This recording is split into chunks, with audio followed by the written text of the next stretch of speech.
En 1968 se acentúa una gran crisis de legitimidad política en nuestro país.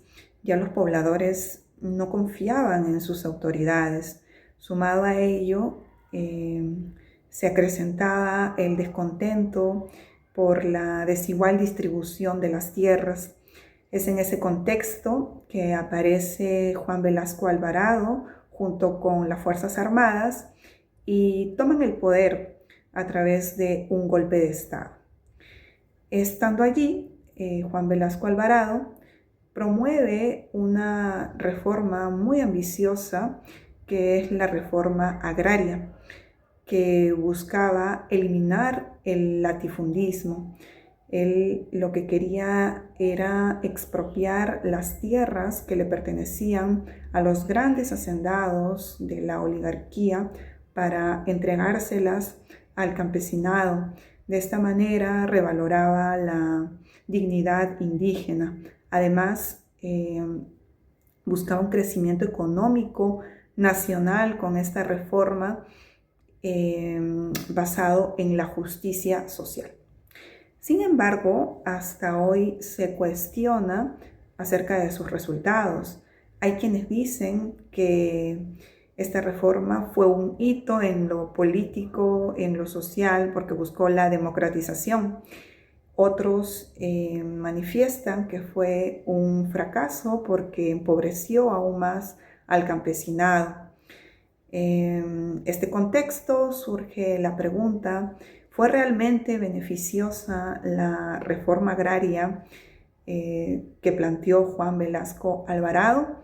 Ante ello, nosotros consideramos que fue beneficiosa en lo político, parcialmente en lo social, y fue un fracaso en lo económico. A continuación, plantearemos los argumentos que...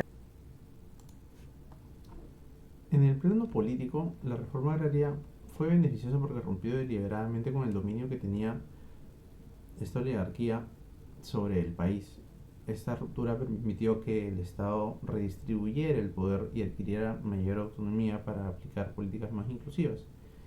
Según historiadores como Carlos Contreras y Marcos Cueto, esta transformación se concretó en acciones como la nacionalización de sectores estratégicos y la expropiación de haciendas, además de medios de comunicación, y un distanciamiento político respecto a Estados Unidos que permitió establecer relaciones con países como Cuba y en ese entonces la Unión Soviética. Además de esto, se promovió la creación de sindicatos como la CGTP y la SUTEP, lo cual abrió espacios de participación política para sectores que antes estaban completamente marginados. Esta apertura generó una presión creciente por institucionalizar la democracia, lo cual finalmente conllevó a la convocatoria de la Asamblea Constituyente del 78 y a la aprobación de la nueva Constitución que amplió derechos fundamentales como el voto para los analfabetos. Por eso puede afirmarse que la reforma no solo cambió la propiedad de la tierra, sino que fue una causa clave del proceso de democratización del sistema político actual para Perú. En el plano económico, la reforma agraria fue un fracaso porque no logró mejorar la productividad en el campo ni beneficiar directamente al campesinado. Aunque se buscó eliminar el latifundismo, las tierras no fueron entregadas de manera individual a los campesinos, sino que fue a través de grandes unidades llamadas cooperativas en la costa y comunidades en la sierra, tal como lo dice Carlos Contreras en su libro Historia Mínima del Perú.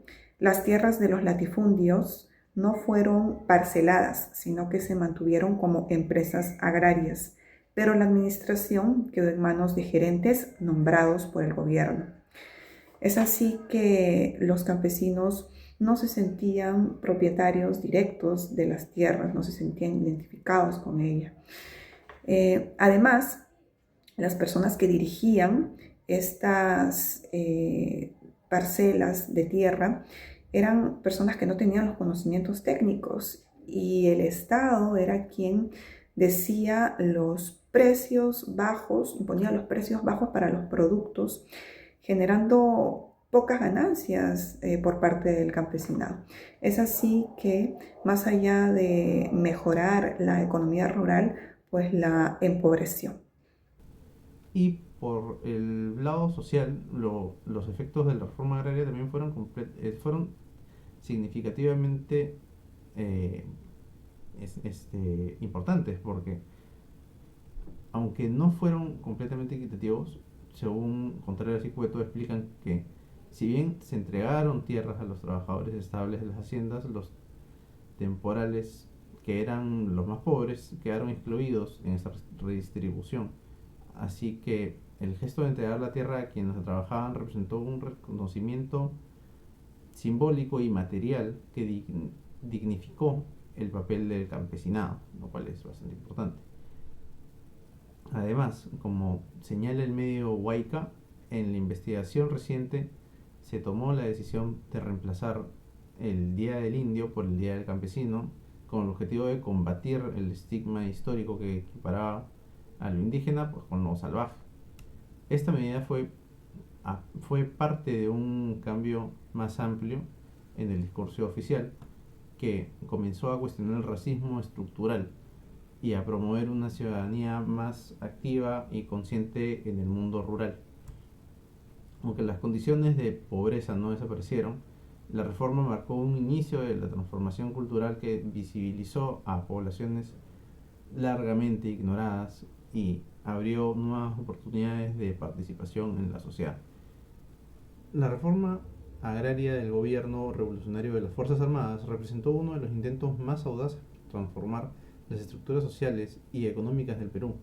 Desde una perspectiva política, significó una ruptura del dominio oligárquico y abrió espacios de participación para sectores populares excluidos de manera histórica.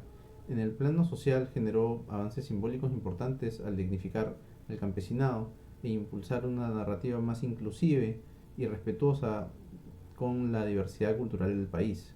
Sin embargo, en el ámbito económico, la reforma no cumplió con sus objetivos porque la falta de propiedad individual, la mala gestión estatal de las cooperativas y el control de precios por parte del gobierno generaron una desorganización, baja productividad y mayor pobreza rural finalmente.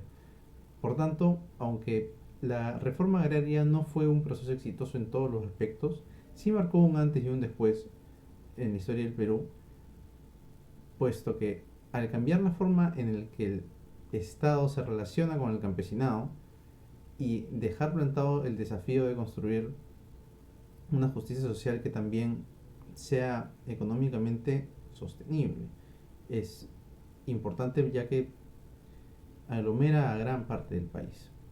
Eso sería todo. Muchas gracias, profesor.